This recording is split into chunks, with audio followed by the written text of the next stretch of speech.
The Flash. A humbling adventure for a young speedster, weighed down by his past and struggling to find his purpose amongst a team of more mature and established superheroes.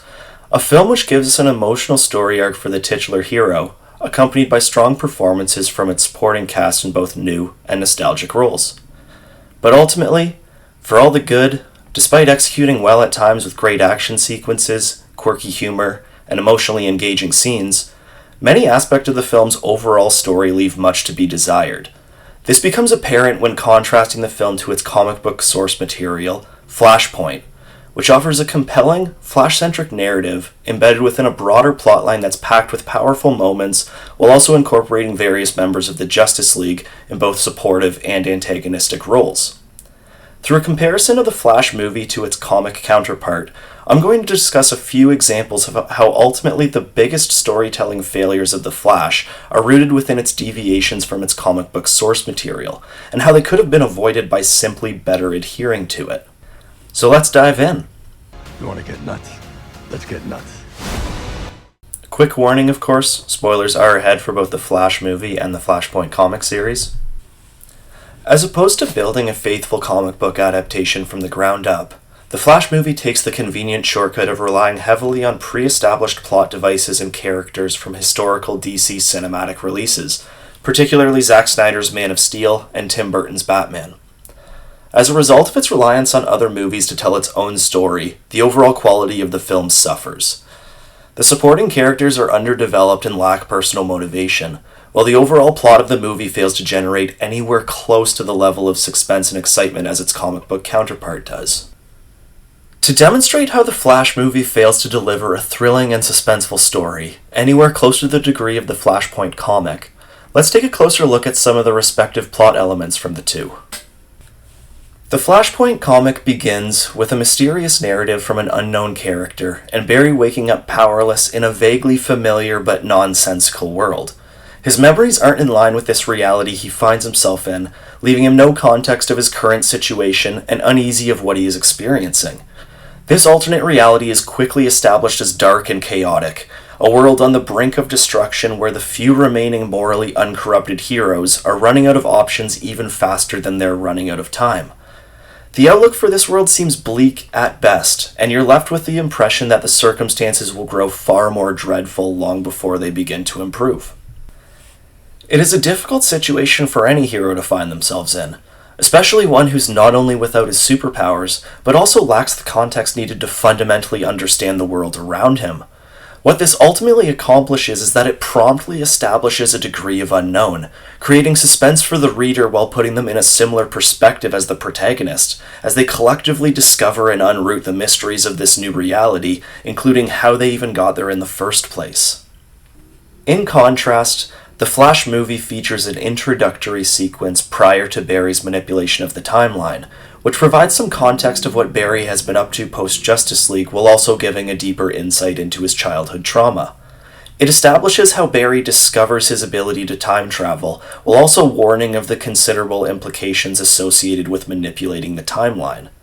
It serves as the necessary plot development so desperately needed to clear everything up given the convoluted and shambled mess that is the state of the current DC Extended Universe. Unfortunately, this fundamental explanation of what is to come undermines the thrill of the unknown and the sense of mystery in the latter stages of the film.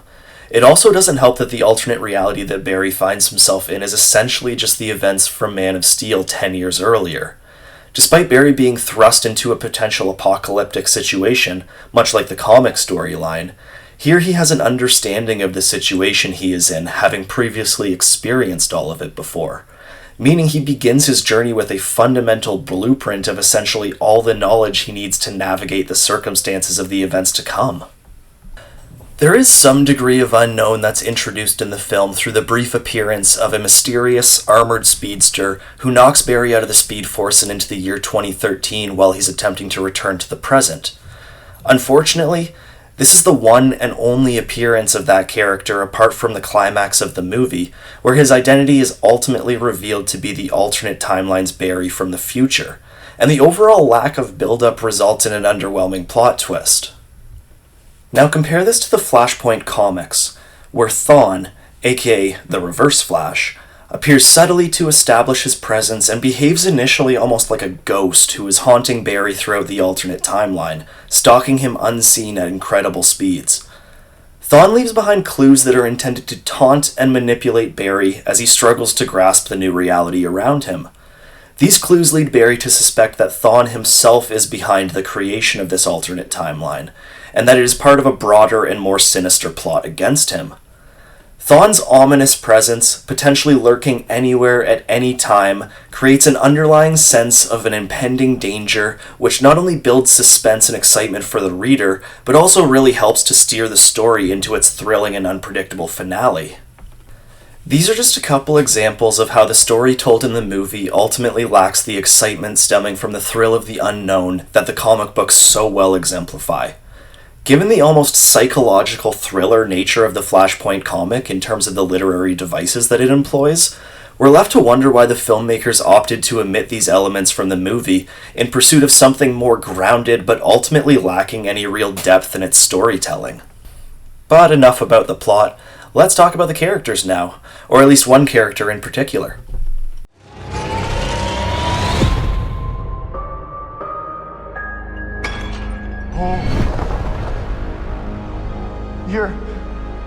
You are?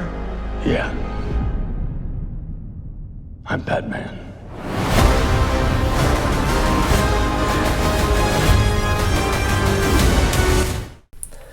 The weakness of the supporting characters in the movie in comparison to the comic is most easily demonstrated by comparing the two Batman characters featured in each of the respective stories.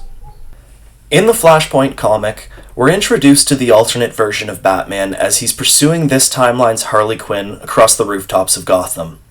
When she's captured, a brief interrogation ensues, and when Batman learns that she doesn't have the information he's looking for, he then, without a moment's hesitation, proceeds to throw her off the roof of a fucking skyscraper. Quite an exciting introduction, as it instantly establishes the chaotic and menacing tone of this Batman's character. This reality's Batman is absolutely ruthless, showing no mercy whatsoever towards his adversaries. Unlike the more traditional Batman iterations, he operates seemingly without any kind of moral code, acting as judge, jury, and executioner for Gotham's criminals. He's deeply cynical, and he sees only the worst in people, resulting in his growing detachment from humanity itself. While he's generally viewed by the public as a hero and the protector of Gotham's citizens, this is fundamentally a byproduct of his never-ending pursuit for revenge against the criminal underworld which is inherently responsible for his past trauma. He's selfish and stubborn, either incapable or just simply refusing to process his emotions, instead opting to depend on alcohol and violence as his coping mechanisms. The dark path he has set himself down, combined with his self-destructive tendencies, have rendered him borderline suicidal, but despite being indifferent to whether he lives or dies, he can't abandon his role as Batman because it's essentially the only remaining aspect of his identity. In this timeline, when Barry makes the mistake of breaking into the Batcave to seek Bruce's assistance, he's attacked and beaten severely by a hostile Batman. It's at this point that the twist is ultimately revealed, and we discover that this Batman is not actually Bruce Wayne, but Bruce's father, Thomas. We learn that in this alternate timeline, it was actually Bruce who was gunned down in Crime Alley, with Thomas and Martha present to witness. Thomas's response was to subsequently beat his son's murderer to death with his bare hands, laying the foundation for his transformation into the vengeful and homicidal Batman that we're now becoming acquainted with, while the incident drove Martha to insanity, causing her to become this reality's version of the Joker. I find myself reminded here of the iconic line from The Killing Joke, "All it takes is one bad day to reduce the sanest man alive to lunacy," as you could make the argument that this statement applies to both Thomas and Martha Wayne in their current predicaments. Given that Barry's memories are aligned to the original timeline, he's perceived to be delusional by this cynical Thomas Wayne, who proceeds to start breaking his fingers and bones in an attempt to extract information out of him. Fortunately for Barry, though, his memories begin to realign with the new alternate timeline, which provides him the opportunity and situational context needed to convince a now somewhat intrigued Thomas Wayne to support his cause. With the revelation that there exists a separate reality in which his son is alive and well, and that Barry's objective is to re-establish that reality as the predominant timeline to prevent complete global destruction, Thomas Wayne now has a major personal stake in Barry's mission and a clear incentive to support him throughout his journey.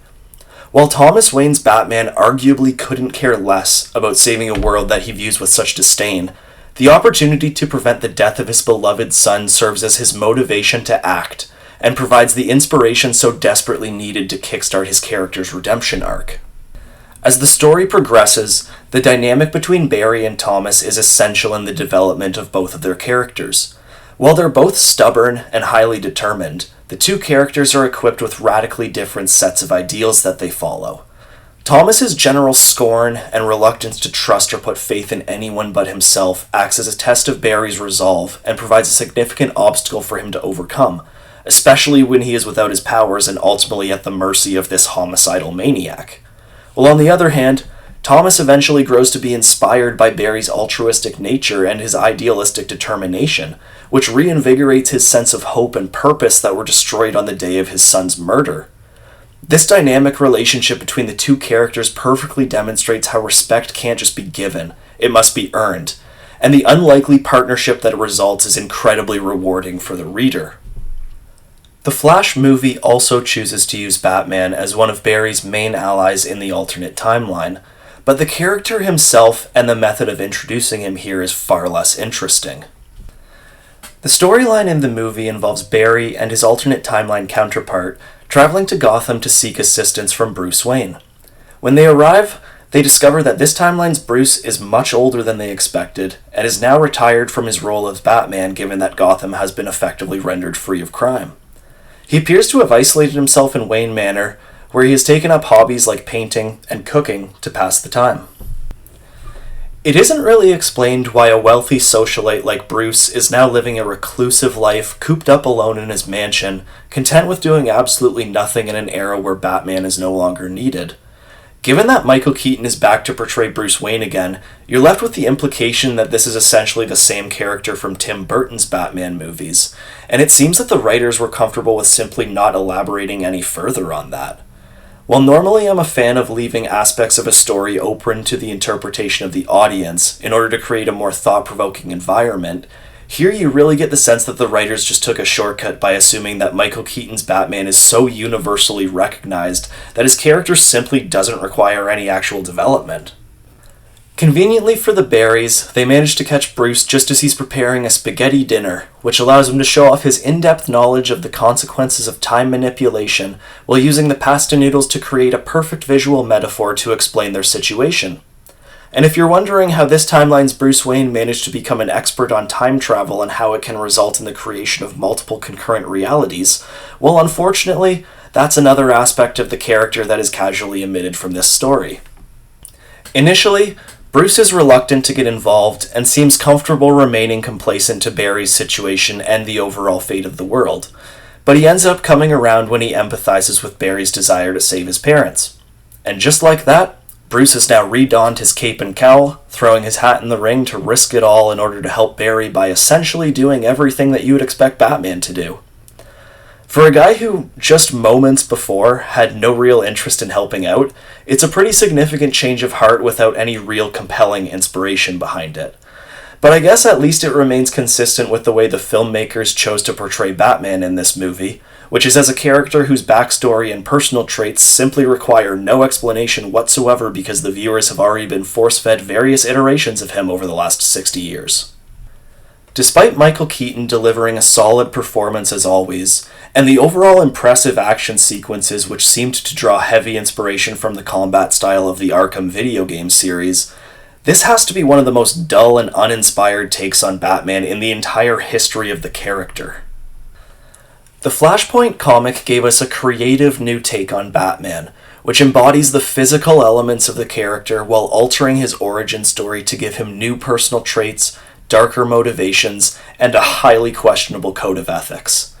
This results in a fascinating and exciting character who is deeply integrated into the development arcs of other characters over the course of the story. And furthermore, it helps to establish Barry as the true hero of the story, as he acts as the beacon of hope to help guide Thomas out of the darkness and back into the light.